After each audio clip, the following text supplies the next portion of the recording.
না, আমি তো বগুড়ারই সোল। এটা আবার না শোনার তো কিছু নাই। কথা তো সেটাই। মুশফিকুর রহিম মিতু বগুড়ার সোল, বাংলাদেশের জীবন্ত কিংবদন্তি, বাংলাদেশের হয়ে ১০০তম টেস্ট ম্যাচ খেলা একমাত্র ক্রিকেটার। সেই মুশফিকুর রহিম মিতুকে আজকে সংবর্ধনা দিল বগুড়ার তরুণ ক্রিকেটারেরা। বগুড়ার ক্রিকেটারের জন্য আজকের দিনটা আসলো চাঁদ হাতত পাওয়ার দিন। মুশফিকুর রহিমের সাথে আসলো আরেকজন বগুড়ার সোল, হার্ড হিটার ব্যাটার তৌহিদ হৃদয়। তো এগুলোর জন্যই সোলপল সকাল থেকে এসেই স্টেডিয়ামত বসে আসলো। তাকের কথাও আমরা শুনলাম।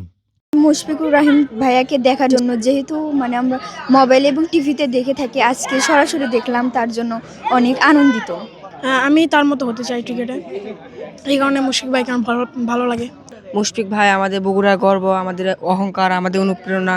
তিনি তার ১৭তম টেস্ট খেলেছেন এবং সেখানে সেঞ্চুরিও করেছেন। তিনি একজন ক্রিকেটার, ভালো ক্রিকেটার হওয়া সত্ত্বেও তিনি একজন ভালো মানুষ।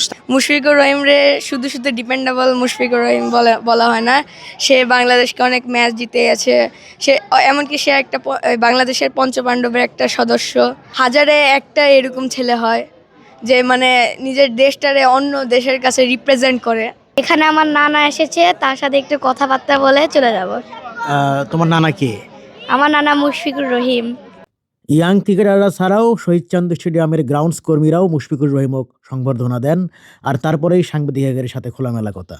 এখানে আমি লাস্ট আন্তর্জাতিক ম্যাচ খেলেছি ২০০৬ সালে। সেটা অনেক আগে এবং সেটা টেস্ট ম্যাচে খেলেছি।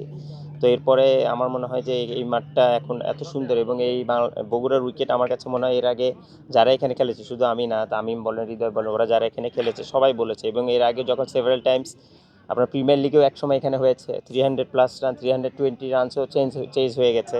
তো আমার মনে হয় যে one of the best wicket বাংলাদেশের মধ্যে। তো আমার মনে হয় যে এখানে যদি ইন্টারন্যাশনাল ক্রিকেট আসে, ডেফিনেটলি বাংলাদেশের জন্য অনেক বড় একটা পাওয়া হবে আবার। না, আমি তো বগুড়ারই সোল। এটা আবার না শোনার তো কিছু নাই। আর আলহামদুলিল্লাহ, আসলে সবসময় বাসায় ইভেন থাকলেও আমি সবসময় বগুড়ার ভাষায় কথা বলি। তো আপনাদের সামনে কথা বলতে বলতে একটু ভদ্র ভাষায় কথা বলতে হয়। বাট আমি বগুড়ার সোল, এটা তো। যাই হোক, মুশফিকুর রহিম মিতু ভাইয়া কিন্তু বগুড়ার ভাষায় একটা লাইন আও করার জন্য আমি রিকোয়েস্ট করছিল, তিনি সেই রিকোয়েস্ট রাখছে।